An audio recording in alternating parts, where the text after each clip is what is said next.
pájaro sin fronteras.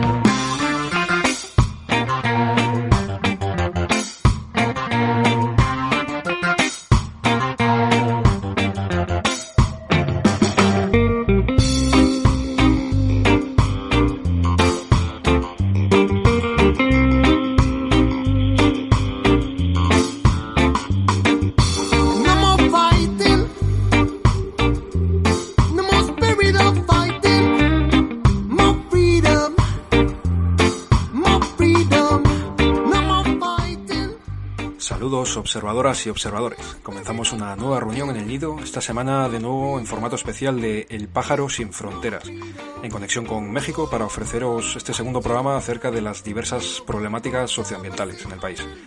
En el anterior programa hablamos de manera más amplia de los diversos desafíos ante los que se encuentra México. Hoy centraremos el programa en los megaproyectos que están siendo planificados o incluso ya ejecutados en el sureste del país. Todo ello poniendo el foco especialmente en el controvertido megaproyecto que mediáticamente se está denominando como Tren Maya.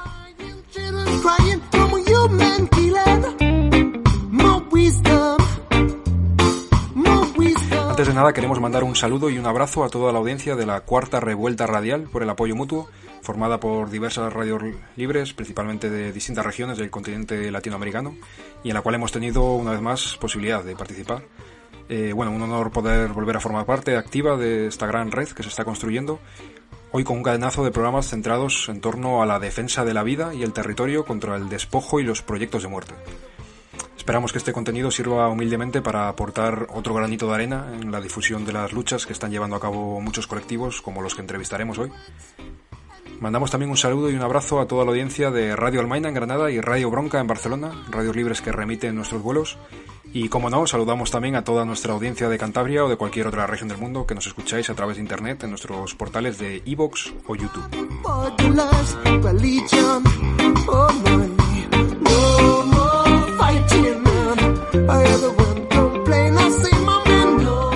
Bueno, pues para informarnos de las reivindicaciones y luchas frente a los megaproyectos en el sureste mexicano, vamos a contactar con Sandra, compañera de la Red de Resistencia y Rebeldía JO. Hablaremos también con Vilma, del Consejo Nacional Indígena en Quintana Roo.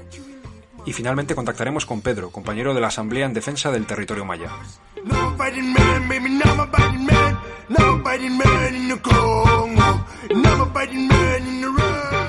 Así que llegado a este punto vamos a conectar nuestro sofisticado sistema de vasos e hilos que se extienden del Nido al mundo entero. Así que agarraros fuerte que comenzamos otro vuelo sin fronteras.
Entre todo el murmullo de gente, te sientes diferente.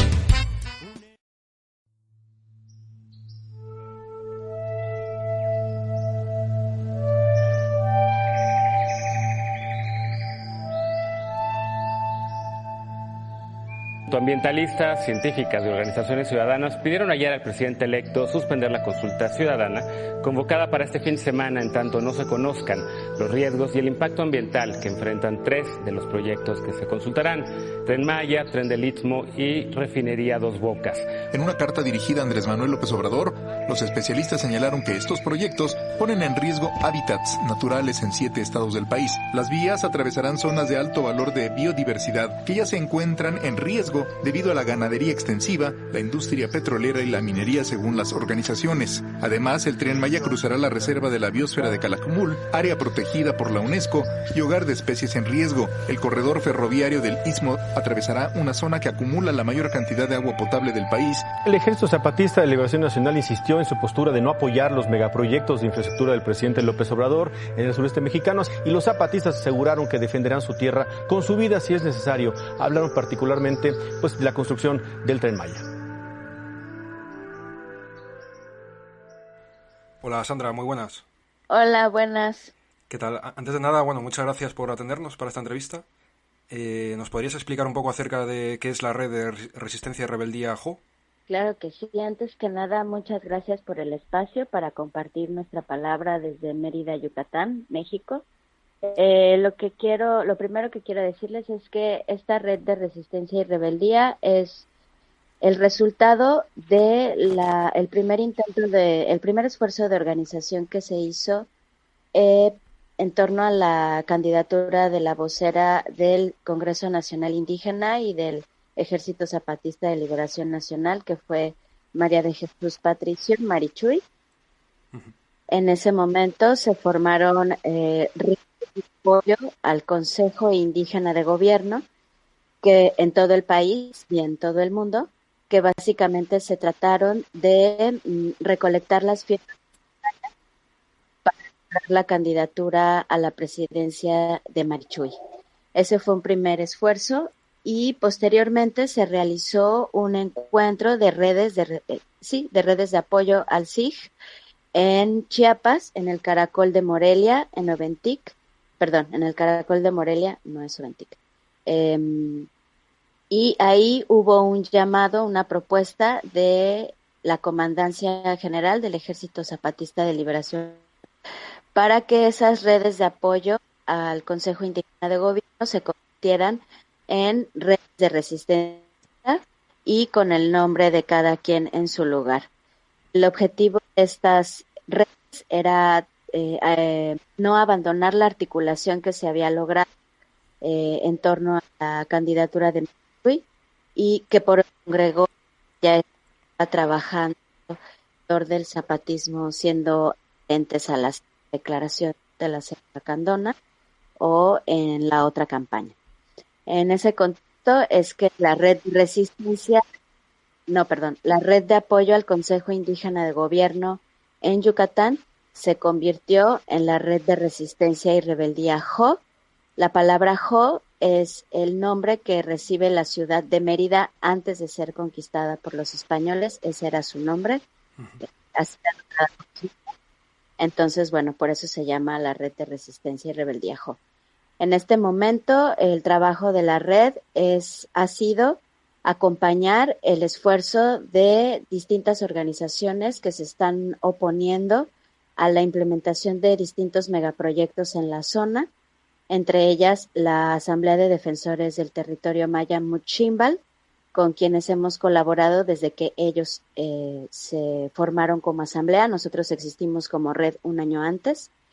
Nos hemos dedicado básicamente a expulsar la información de la situación real que viven ya las comunidades mayas frente a la implementación de distintos megaproyectos, para dar a conocer la problemática de a lo que se están enfrentando y, por otro lado, la oposición que se está teniendo ante estos megaproyectos que ya están teniendo impacto en la vida cotidiana de las comunidades actualmente. Uh-huh. Entre todos estos megaproyectos, estáis en oposición clara al proyecto de construcción del que, mediáticamente se está denominando el Tren Maya, que recorrería buena parte de la península de Yucatán. ¿Cuáles son vuestras críticas a este proyecto y qué reivindicáis al respecto? Ok. El Tren Maya el proyecto del Tren Maya llega a Yucatán después de ya una imposición de megaproyectos de parques eólicos y fotovoltaicos que ya existen en la zona y que ha generado una división importante ya en el tejido social de algunas comunidades por falta de información y por una venta engañosa de tierras de las comunidades. En ese contexto llega el megaproyecto del Tren Maya, que básicamente lo que está poniendo en riesgo es pues la libre autodeterminación de los pueblos indígenas en primera instancia, pues no están siendo consultados de manera legal, de acuerdo a los distintos acuerdos internacionales que tiene México firmados, como el de la OIT. No se han realizado consultas en su lengua, donde realmente se les pregunte si están a favor o en contra del proyecto, pero más allá de eso, las comunidades tampoco conocen de qué se trata el proyecto. Es decir, hasta este momento no hay un proyecto integral del gobierno federal donde esté detallado cómo va a ser la operación del mal llamado Tren Maya en toda la península. Se habla de algunas estaciones y de polos de desarrollo que presuntamente están prometiendo empleos a la población. Uh-huh. En realidad lo que vemos que se está haciendo es que se van a hacer una especie de microciudades donde se pretenden implementar las estaciones del tren, rompiendo con la dinámica de las comunidades completamente, y ciertamente se pueden convertir en fuentes de empleo, pero fuentes de empleo informales, mal pagadas, sin prestaciones de ningún tipo, cuando funcionarios federales incluso han dicho que las mujeres indígenas mayas van a tener oportunidad de ponerse para vender sus artesanías y su comida callejera. Es decir, no hay realmente una integración de las comunidades donde se esté pensando realmente en el beneficio de su manera de vivir. No se está respetando eso tampoco y se está pensando solamente en ellos y en ellas como mano de obra y empleados de estos grandes consorcios que ya están en la península, que están operando también con miras hacia explotar el turismo en Yucatán, como ya se ha hecho en Quintana Roo, en la zona de Cancún y la Riviera Maya. Uh-huh. O sea que realmente vuestra crítica se centra en que es un proyecto que no va a respetar, bueno, para empezar, que está diciendo que va a traer empleo, pero al final se va a centrar en construir nuevos pequeños Cancunes o grandes Cancunes en distintas zonas, ¿no?, de la selva, de la península.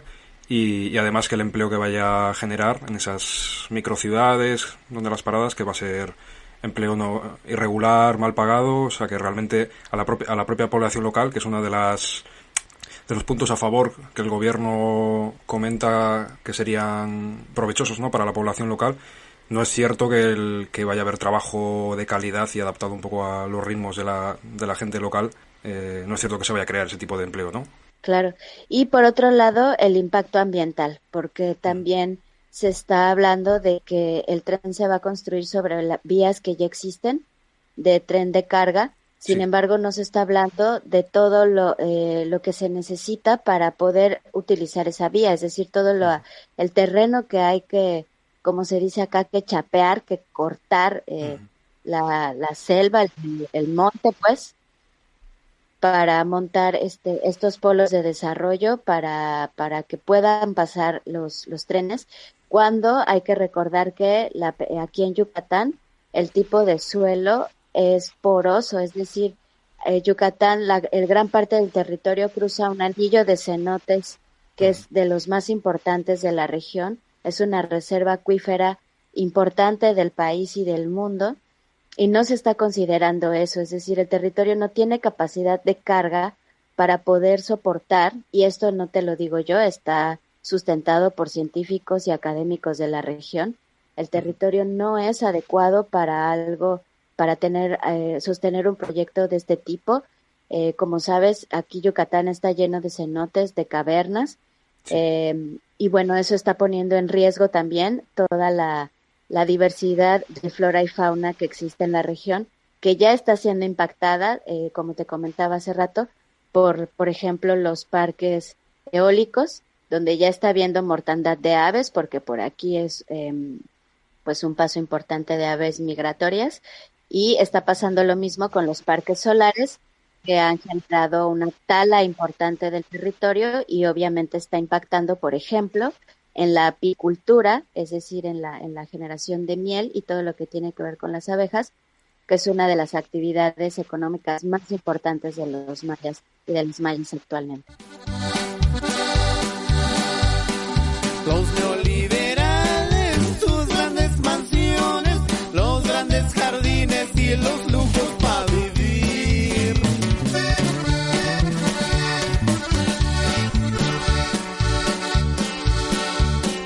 Los grandes mercados, la tecnología, las grandes ganancias, expertos para robar.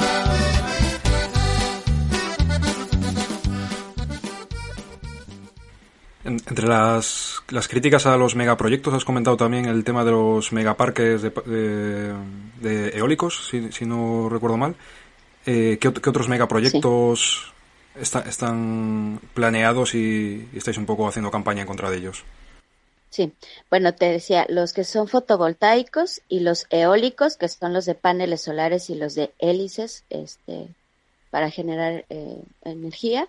Y otro megaproyecto que ya se implementó en Yucatán desde hace muchos años, estoy hablando de 5 o 7 años, son las megagranjas de cerdos, que también generan una contaminación tremenda que se va al subsuelo, porque son territorios donde se tienen a miles y miles de cerdos, donde todos sus desechos se tienen al aire libre y todo eso se filtra al subsuelo, contaminando el manto freático de la región. Y bueno, esa es una lucha que llevan comunidades indígenas mayas desde, te comento, hace 5 o 7 años. Entonces, en este momento nos estamos enfrentando a todo eso, a las granjas de cerdos, parques eólicos, fotovoltaicos y actualmente el Tren Maya. Y frente a estos megaproyectos, el Tren Maya has comentado, los fotovoltaicos, los eólicos, las megagranjas, ¿qué acciones o campañas estás llevando en relación y cómo sentís que está siendo un poco la respuesta de la población en general? ¿Qué apoyo creéis que tenéis detrás? Sí, pues mira, lamentablemente la información específica de lo que sucede no llega a los ciudadanos en común. Yo vivo en la capital de Yucatán, en Mérida, y aquí la información es poca, en las comunidades es mucha menos. Entonces, justamente nuestro trabajo ha sido, como te mencionaba, difundirlo desde la información que se genera en las comunidades, y ese trabajo es el que lleva a cabo la asamblea. Es decir, Pedro Uc con los otros compañeros y compañeras de la asamblea visitaban, ahorita ese trabajo está detenido por la pandemia, las comunidades para difundir información de los megaproyectos en maya, platicando con los ejidatarios, con las mujeres de las poblaciones artesanas, planteando de qué se tratan estos proyectos, y a la par ellos han implementado estrategias como amparos y otro tipo de estrategias jurídicas para intentar detener la implementación de estos megaproyectos. Se logró hace un par de años detener un megaproyecto que era el ASPI, no recuerdo ahorita, después te digo lo que quiere decir, se metió un amparo para detener un proyecto en Campeche, Quintana Roo y Yucatán. Y en este momento también se han metido distintos recursos de amparo para detener el Tren Maya, porque por otro lado se están citando a reuniones supuestamente informativas en medio de la pandemia, poniendo en riesgo la salud y la integridad de las comunidades mayas, ¿no? Entonces ese ha sido uno de los argumentos que se ha utilizado para interponer distintos recursos jurídicos, además de lo que ya te he mencionado sobre que no se han respetado sus derechos a la consulta ni a la libre determinación. Sin embargo, estos recursos jurídicos no han procedido porque a la autoridad judicial le parece que no son urgentes en medio de la pandemia. Entonces, pues son recursos que no han trascendido, digamos, ni siquiera la primera etapa, ¿no? Porque no se les está dando seguimiento por el tema de la pandemia. Sin embargo, en medio de la pandemia, el presidente y otros funcionarios vinieron a Yucatán a dar el banderazo de salida de las obras del Tren Maya, ¿no? Entonces, pues bueno, todo está lleno de contradicciones y en este momento lo que se está haciendo es trabajando en distintas estrategias, también por el lado jurídico, para intentar detener el proyecto desde ahí, pero también desde el lado de digamos, de lo social, con este otro trabajo que se hace desde las redes y desde un montón de otras organizaciones que también están intentando detener los megaproyectos en esta región. Porque en el caso en concreto del Tren Maya, el proyecto ya ha comenzado, ¿no? Ya está en una fase inicial, ya han llegado a construir ya o reconstruir los raíles del tren, o en qué fase más o menos están ahora mismo. Pues mira, supuestamente ya tenían que iniciar con el tramo 1. Como te comentaba hace un ratito, hace unos meses vinieron a inaugurar supuestamente las obras aquí a una localidad que se llama Mashcanú. Yo fui hace menos de un mes a ese lugar y no hay nada, no hay trabajos de nada. Hemos estado justamente eso, tratando de monitorear qué es lo que se está llevando a cabo y no se está haciendo nada. Hay trabajos en las vías que ya se hacían desde antes, porque ciertamente es una vía que se usa para transportar carga, pero digamos hay trabajo como de topógrafos, pero que no necesariamente están trabajando para el proyecto del Tren Maya, sino para el tren del Istmo de Tehuantepec, que se dedican a darle mantenimiento a las vías, pero concretamente no hay todavía ningún trabajo ya en pie que tenga que ver con la construcción del Tren Maya. Esta vieja estación que está en Mashcanú, lo único que se hizo fue pintarla, la fachada para el acto protocolario con el presidente y nada más, ¿no? No ha sucedido nada más. Se han hecho supuestamente reuniones en algunas comunidades, ya ha habido un intento de contratación de trabajadores, obviamente de trabajadores de construcción, ¿no? De albañiles, este tipo de empleos, pero no se sabe cuándo, no saben en qué van a trabajar, no existe eso todavía, ¿no? Entonces, ¿realmente hay posibilidades de paralizarlo o qué perspectivas de futuro veis un poco a todas vuestras luchas frente a este proyecto? Pues mira, nosotros y nosotras desde la red y desde las redes que nos organizamos, pues en este llamado del Ejército Zapatista de Liberación Nacional, que también se ha pronunciado en contra del megaproyecto, pues nosotros siguiendo denunciando el tema, pidiendo la solidaridad desde los lugares posibles de México, del mundo, difundiendo la temática, lo que implica proyectos para los habitantes, tanto en las ciudades como en las comunidades. En este momento político del país, pues desde la red lo vemos bastante complejo porque también la ultraderecha se está organizando y también están usando el argumento de no al Tren Maya para golpear políticamente a quien es el actual presidente de México, ¿no? Entonces, pues hay muchas situaciones, hay muchos factores que están interviniendo y desde luego que nosotros no vamos ni a confiar en lo que está haciendo otras fuerzas políticas del país, sino todo lo contrario, ¿no? Seguir haciendo y generando la resistencia como lo hemos hecho y como nos han enseñado también los compañeros y compañeras, intentando que el proyecto no se lleve a cabo. Y pues bueno, hasta el momento no ha sucedido nada, entonces vamos a intentar continuar con la presión política, social y jurídica. Y bueno, también se van a interponer recursos internacionales ya con la Comisión Interamericana de los Derechos Humanos, por ejemplo, también para intentar detener el proyecto. Entonces, pues bueno, somos optimistas y pues pensamos que sí podemos detener al tren. Vale, pues muchísimas gracias por este tiempo, Sandra. No sé si quieres añadir algún pequeño mensaje final o unas últimas palabras antes de cerrar la entrevista. Sí, bueno, nuevamente agradecerles el espacio. Es muy importante que estemos todas y todos informados de lo que realmente está sucediendo con estos megaproyectos.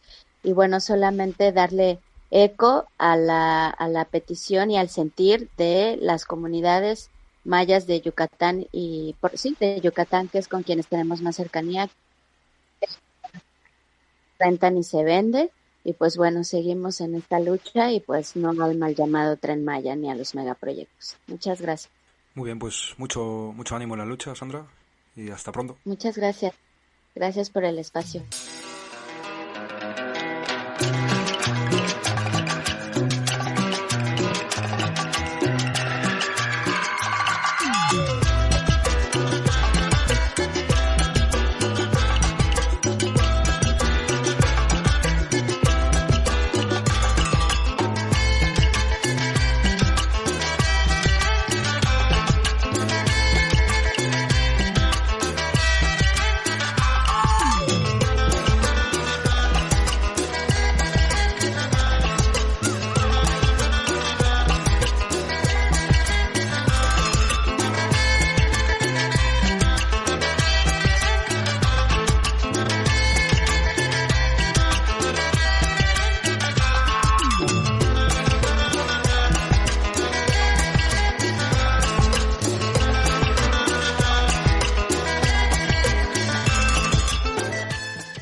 Bueno, pues conectamos ahora con Vilma, concejala del Consejo Nacional Indígena en Carrillo Puerto, en el estado de Quintana Roo.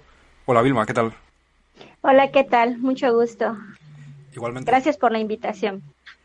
Pues nada, en primer lugar, ¿nos podrías compartir un poco acerca de qué es el Consejo Nacional Indígena? Que el Consejo Nacional Indígena agrupa a diferentes representantes de los pueblos originarios de México. Está formado por más de 500 comunidades de 25 estados del país, de 43 pueblos indígenas. Uh-huh. Ese congreso es independiente, es autónomo, y cada persona que forma parte de ello lo hace de manera independiente, porque realmente cree firmemente en la lucha de los pueblos de abajo a la izquierda anticapitalista. Más que nada somos un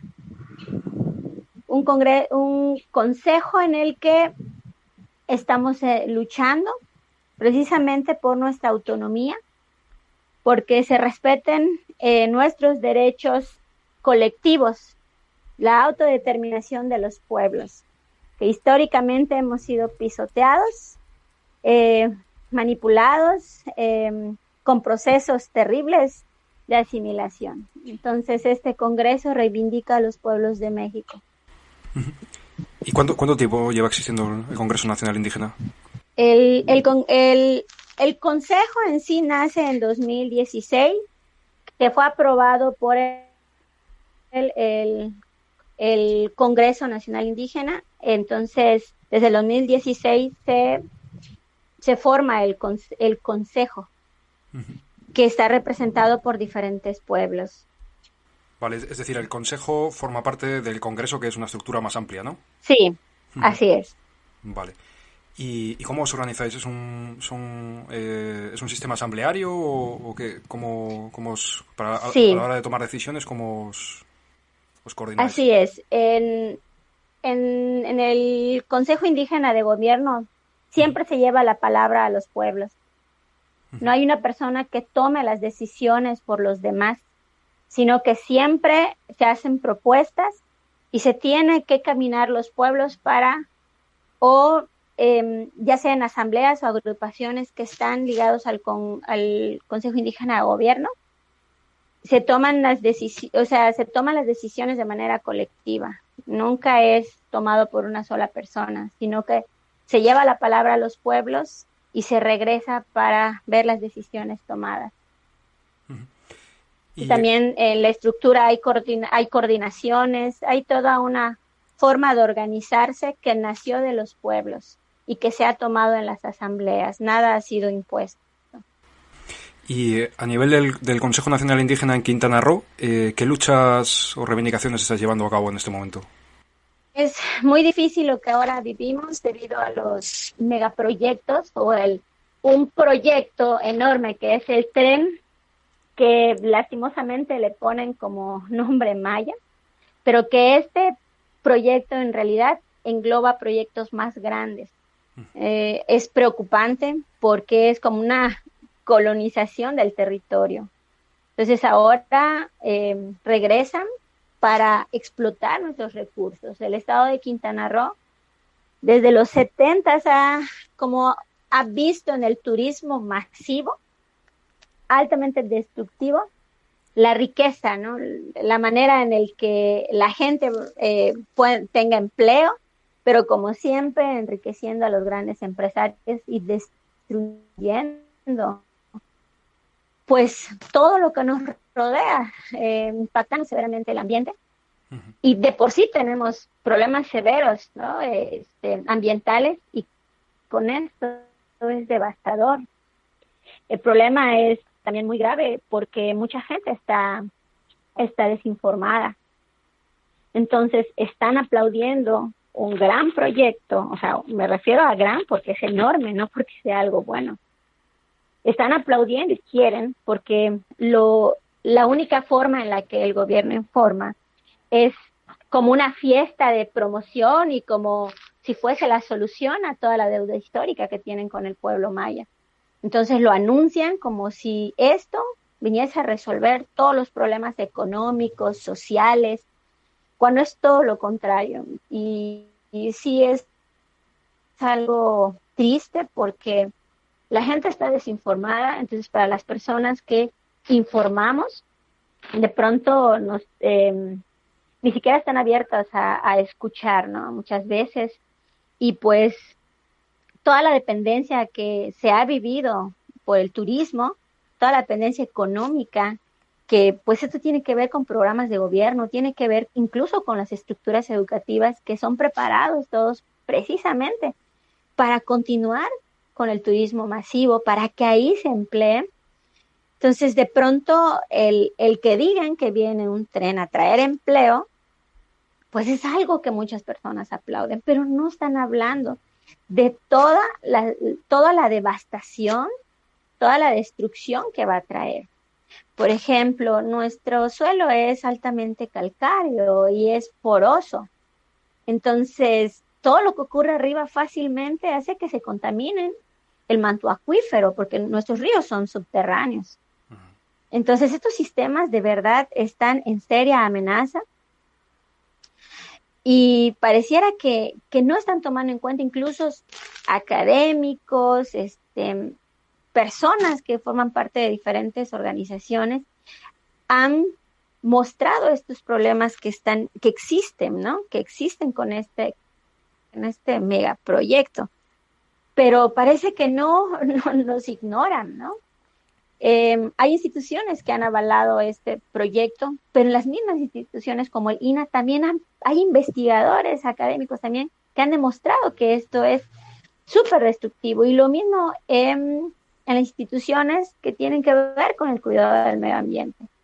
Entonces es difícil porque la gente, muchas personas no están escuchando, simplemente están aplaudiendo este proyecto, que en realidad no es solo un tren.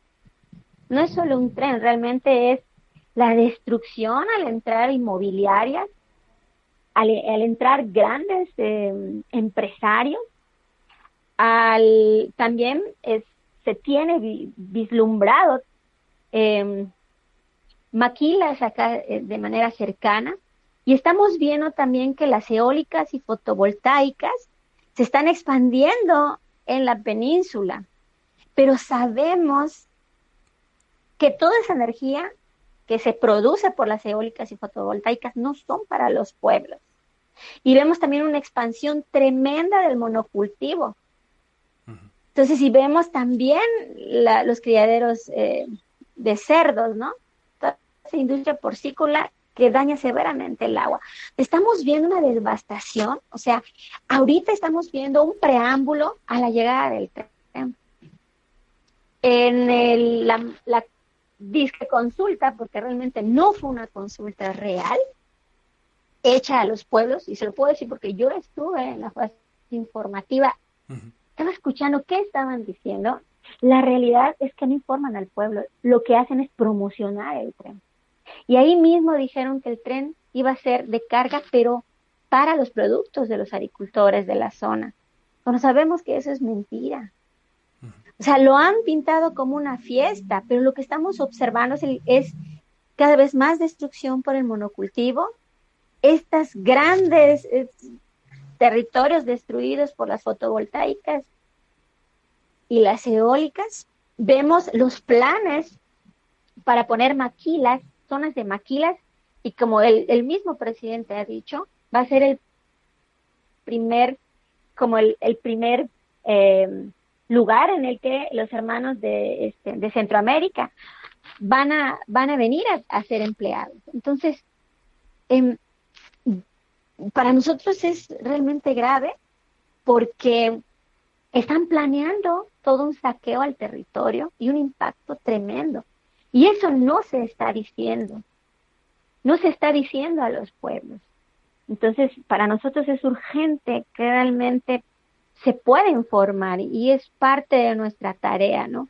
Informar a la población sobre lo que está ocurriendo. Entonces, para eso nosotros nos vinculamos con varias redes, con el mismo Congreso Nacional Indígena, que también hemos estado haciendo programas, hemos estado en comunicación, hemos también nos hemos sumado a varios comunicados exigiendo también el respeto hacia nuestros derechos, ¿no? Y también la manera en la que se está manipulando toda la información, de verdad, es una amenaza también para quienes luchamos.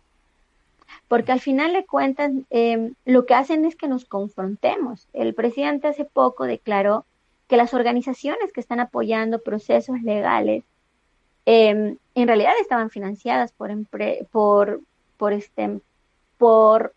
fondos extranjeros. Y eso es legal. O sea, es legal cuando estas organizaciones han apoyado. Pero eso no quiere decir que sea algo que se está tramando desde el extranjero. Somos nosotros los pueblos los que estamos viendo la destrucción. Ese tren no solo va a ser destructivo para Quintana Roo, para Yucatán, para Tabasco, para Chiapas, y se va a unir con el transísmico. Ahí entran los pueblos de Veracruz, de Oaxaca. Eso es lo que nosotros necesitamos que se pueda ver. Esta es una estrategia regional enorme para colonizar el territorio. Bueno, ya para ir cerrando la entrevista, ¿qué perspectivas de futuro le veis un poco la lucha frente a este proyecto? ¿Creéis que hay posibilidades reales de paralizarlo? Aún nosotros creemos que sí. Sabemos que es un proyecto enorme. A veces nos dicen las personas, ¿cómo piensan para algo tan enorme? Pero yo creo que algo también que nunca debemos de olvidar es que no estamos solos. Esta lucha es desde nuestras ancestras, nuestros abuelos y abuelas. Este territorio donde nosotros habitamos fue autónomo durante más de 50 años y no fue gratis. Tuvieron que luchar nuestros abuelos, nuestras abuelas. Pudieron regirse, pudieron gobernarse. Entonces esa memoria también la tenemos todavía viva. Sabemos que es enorme este proyecto, pero también tenemos fe y sabemos que nuestros abuelos y abuelas nos acompañan en este territorio. Y recordemos que no hay nada más grande que la misma tierra que puede detener las cosas y también nuestra palabra. No hay nada más grande también que la misma tierra, porque ella determina muchas cosas. Si esto llegara a suceder, sería una lección muy fuerte y muy dura para las personas que habitamos ese territorio. Pero también sabemos que no hay nada más grande que la misma tierra, que los yunsiles y nuestros abuelos y abuelas, que nos acompañan desde otro plano de existencia, pero que estamos siempre vinculados a ellos y a ellos. La conexión que tenemos La lucha que tenemos no es solo nuestra, es histórica y sabemos que ellos nos dan fuerza para continuar, porque esta lucha también tiene que ver con un espíritu fuerte para no decaer en el desánimo y siempre agradecer por lo que tenemos aquí en la tierra. O sea, me refiero a los árboles, el agua, el viento, todo esto que debemos de proteger. Bueno, pues muchísimas gracias, Vilma, por compartirnos toda esta información. No sé si quieres añadir alguna cosa más antes de cerrar la entrevista. Pues también agradecer que ustedes estén difundiendo. Es necesario informar. La realidad es que hay una desinformación muy grande y que los diferentes redes y medios que apoyen para que esto pueda salir a la luz es importante. Entonces, muchas gracias también a ustedes por formar parte de esta lucha.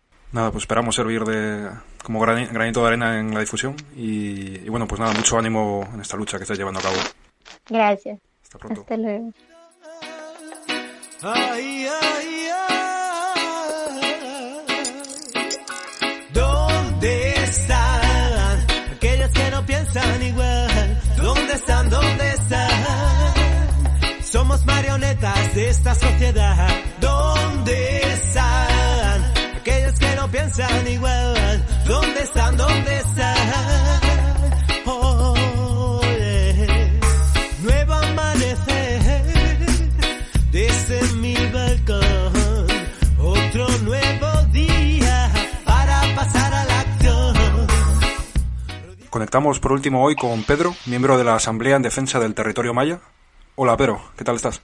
Hola Dani, muy bien, muchas gracias por esta oportunidad y por este momento para platicar sobre la situación que vivimos aquí en la península de Yucatán en torno al proyecto del Tren Maya. Muy bien, pues muchas gracias a vosotros y vosotras por animaros a participar. Y nada, bueno, en primer lugar, ¿nos podrías hablar un poco acerca de lo que es la Asamblea en Defensa del Territorio Maya? ¿Cuánto tiempo lleváis existiendo? ¿Por qué territorios se extiende? Y bueno, ¿qué luchas y reivindicaciones concretas lleváis a cabo? Claro, la Asamblea de Defensores del Territorio Maya tiene poco más de 2 años de haberse organizado. Nace a raíz de una situación que se da en la península que tiene que ver con la invasión de nuestro territorio por las diferentes empresas desarrollistas que llegan aquí en la península de Yucatán. Primero, que tienen que ver con la siembra del monocultivo de soya y mucha soya transgénica. Otros como las granjas solares y fotovoltaicas y eólicas, y también otros proyectos que se conocen como el turismo verde, que es la construcción de grandes hoteles y de restaurantes en zonas donde hay lagunas, cenotes, sitios arqueológicos y bueno, también granjas porcícolas. Y finalmente pues tenemos lamentablemente la llegada del tren, que me parece que estos proyectos tienen como una finalidad todas, o por lo menos tienen algo en común, el de ocupar nuestro territorio maya y convertirlo en centros de generación de mucho dinero a costa de nuestro territorio. Esto es lo que nos preocupó como un colectivo de personas, hombres y mujeres, que venimos de por lo menos 25 comunidades de la península de Yucatán, y nos organizamos como una asamblea de pueblos, de comunidades, para buscar algunas estrategias que nos ayuden a defender nuestro territorio en torno a esta invasión que veníamos sufriendo. Esto es lo que hace la asamblea, y no somos una asociación civil, no tenemos un registro legal porque no queremos hacerlo, porque somos el pueblo, no somos una organización acompañante como muchas otras asociaciones civiles. Nosotros somos las comunidades y como comunidades queremos defender nuestro territorio. Tenemos como poco más de 2 años. Y bueno, en relación un poco al tema del Tren Maya, que es un poco el foco de este programa que presentamos hoy, ¿qué acciones o campañas concretas estáis llevando a cabo un poco para difundir información o hacerle frente a vuestra postura en contra? Por ejemplo, Sandra de la red de resistencia Rebeldía Jo nos decía que habéis estado en muchas comunidades tratando un poco de informar a la gente local de toda la desinformación o la información que no les está llegando. ¿Qué acciones o campañas un poco estáis llevando a cabo? Sí, bueno, una primera cosa que tenemos que decir al respecto es que este proyecto está construido sobre una plataforma de mentiras. Y esas mentiras las han vendido como verdades a las comunidades, a muchas comunidades indígenas, como una buena noticia en la que las comunidades tendrían como resuelta todas sus problemáticas que tienen que ver con educación, con salud, con vivienda, con empleo.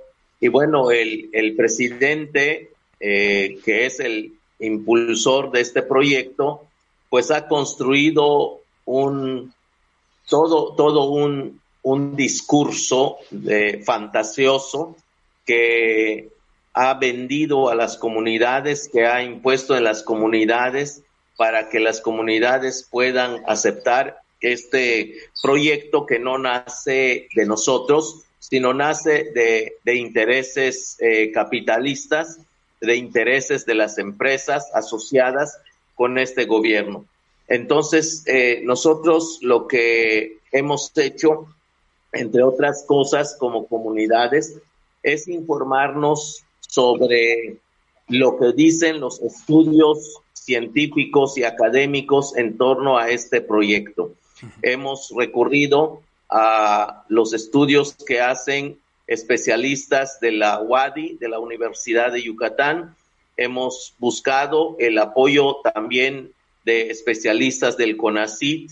Hemos buscado apoyo de los estudios que hacen especialistas del CINVESTAB y del CEPSIS, de la UNAM, de la ENA, de todas las escuelas que son serias y que los científicos y especialistas en el tema ambiental, en el tema social, en el tema antropológico, en el tema cultural, pues todos, absolutamente todos, han mostrado que estos resultados de los estudios muestran la inconveniencia de tener este proyecto que le llaman el Tren Maya, porque no es necesariamente un proyecto de tren, más bien es un proyecto de reordenamiento territorial, y que esto implica la transformación completa de la península de Yucatán en un espacio de precarización y de convertir en obreros, convertir en una fábrica toda la península para que se puedan contener a los migrantes centroamericanos que vienen con tal de que no lleguen a los Estados Unidos. Aquí los tendrían para trabajar en las diferentes fábricas, en este corredor industrial que se piensa construir aquí. Y esto necesariamente, desde nuestro punto de vista, no solamente va a destruir el medio ambiente, sino tiene que impactar negativamente en nuestra cultura maya, en nuestras formas de vivir, en nuestras formas de organizarnos, en nuestra forma de resolver nuestros problemas, en fin, va a impactar sobre nuestra lengua y nuestra cultura en lo general. Entonces, un proyecto de esta naturaleza implica, me parece, la importancia de hacerse junto con el consentimiento de la gente, con el diálogo con la gente, pero esto no se ha llevado a cabo. Entonces, lo que nosotros hacemos es informarnos como comunidades, y una vez que tuvimos los estudios que los especialistas hicieron, entendimos que esto es un proyecto que va a generar un riesgo enorme en lo ambiental y en lo social para la península de Yucatán, y entonces comenzamos a poner unos recursos de amparo en el Poder Judicial. Lamentablemente, el presidente se ha empeñado en descalificar nuestra lucha, en invisibilizar nuestra lucha, y ahora pensamos que está influyendo o está presionando al Poder Judicial para que no nos acepten los amparos. Hasta el momento conocemos de 10 amparos por lo menos que se han interpuesto y que el Poder Judicial se ha negado a recibir con el argumento de que no tenemos interés legítimo ni interés jurídico para hacer esta demanda de amparo.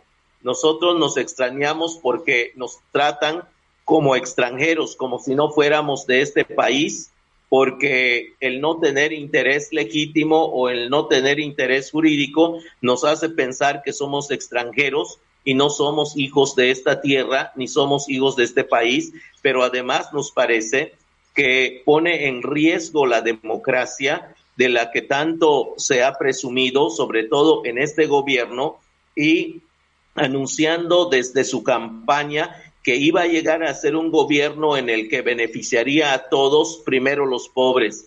Pero vemos que lo que ha sucedido es que se ha expuesto a los pobres a la muerte, y la verdad es que los que se han muerto primero somos los pobres, y esa es la verdad, esa es la realidad que este gobierno ha hecho con los pueblos indígenas. Entonces, hemos visto cómo le ha recortado recursos a la salud en medio de una pandemia tan complicada como la que vivimos hoy.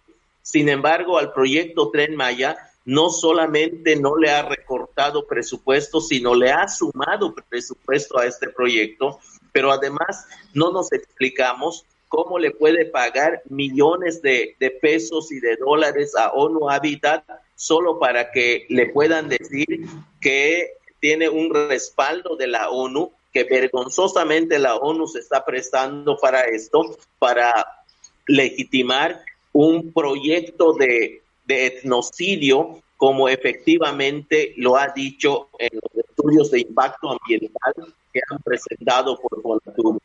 En el estudio de impacto ambiental aparecen grandes cantidades de errores y de información que ellos mismos muestran que van a hacer un impacto negativo a esta península, y que bueno, nosotros hemos visto y hemos conocido gracias a los especialistas que han estudiado este estudio que han mostrado, que se llama Manifestación de Impacto Ambiental, y que bueno, hemos visto cómo está planeado, hemos visto cómo está diseñado toda una estrategia de ataque en contra de los pueblos indígenas, y que bueno, esto además, frente a lo que hace el presidente, nos deja en un estado de indefensión, y es una vergüenza que hoy, a esta época en la que se presume una democracia, otra vez se nos aplique el genocidio y el etnocidio en el nombre del desarrollo y la democracia. Eso es lo que nosotros estamos haciendo, pero nos estamos organizando, nos estamos fortaleciendo, estamos haciendo correr la información y estamos pensando en nuevas estrategias que tienen que ver con una lucha legal, como por ejemplo el de recurrir a la Comisión Interamericana de los Derechos Humanos para que les solicitáramos medidas cautelares ante esta destrucción que está planeado con este llamado o mal llamado proyecto Tren Maya. Creemos que esto se tiene que saber, creemos que la versión del presidente está sesgado, está amañado, porque responden únicamente a los intereses de los empresarios con los cuales se ha asociado, y que con esto quiere sepultar lo poco que nos queda como cultura maya y como pueblos mayas. Es una vergüenza que el presidente esté haciendo esto y el mundo debe saber que está asesinando a los pueblos indígenas. Bueno, ya un poco cerrando la entrevista, Pedro, ¿qué perspectivas veis de cara al futuro en cuanto a las posibilidades de paralizarlo? Has comentado, por ejemplo, que habéis movido el intento de una medida cautelar para paralizarlo. ¿Qué perspectivas reales veis de que pueda llegar a paralizarse? Bueno, nosotros tenemos el reto en dos sentidos. Vamos a seguir haciendo la lucha legal. Obviamente vamos a poner las quejas en el Consejo de la Judicatura del Poder Judicial, y también vamos a seguir presionando a nivel internacional, y también vamos a denunciar públicamente en todo el mundo esto que está sucediendo. Y también nos vamos a organizar a nivel local, si es necesario poner la vida para defenderla, porque no hay de otra. No nos están dejando otras opciones. Nosotros estamos luchando legalmente, pacíficamente, ciudadanamente, pero el presidente está cerrando todas estas posibilidades que tenemos desde un Estado de Derecho, y nos está cerrando los caminos civilizados y los caminos legales. El pueblo tomará finalmente la decisión de qué otros modos de lucha tendríamos que dar. Pues nada, muchas gracias, Pedro, por estos minutos y toda esta información. ¿Alguna cosa más que haya quedado en el tintero que quieras compartirnos, o algún mensaje final que quieras difundir? Sí, yo quiero hacer un llamado al Poder Judicial, que ojalá nos puedan escuchar, que no se deje amedrentar por el presidente. Ahora que el presidente ha buscado este mecanismo de exhibir a todo mundo con un video para mostrar que todos son corruptos, salvo él, a pesar de que también su hermano se ha demostrado que es un corrupto, me parece que es esta estrategia de inhibir la justicia. Me parece que el Poder Judicial tendría que ocupar su papel de ser garante de los derechos de los ciudadanos. De otra manera, estaríamos enfrentándonos a un fascismo en este siglo. Muy bien, pues nada, lo dicho. Muchas gracias por compartirnos toda esta información y este rato, y mucha fuerza y ánimo en toda esta lucha. Y bueno, hasta pronto, estamos en contacto. Muchas gracias.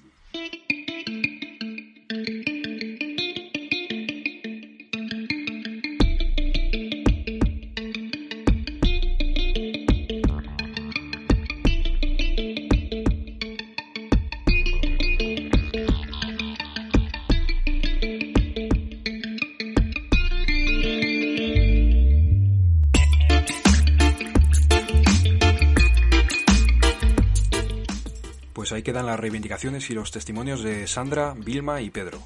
Esperamos que este programa cumpla su función como vía de difusión de las importantísimas luchas que están llevando a cabo.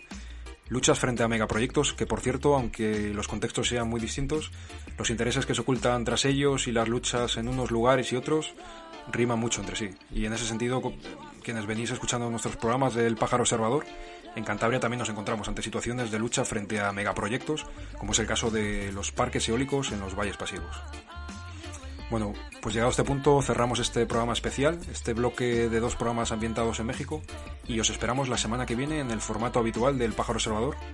Hasta entonces estamos en contacto por nuestras redes sociales, en nuestro Facebook, Twitter, Instagram, o podéis escribirnos también a elpájaroobservador@gmail.com. Un abrazo muy fuerte desde el nido del Pájaro Observador, y ya sabéis, pase lo que pase, seguid siempre volando libres y rebeldes, seguid volando sin fronteras.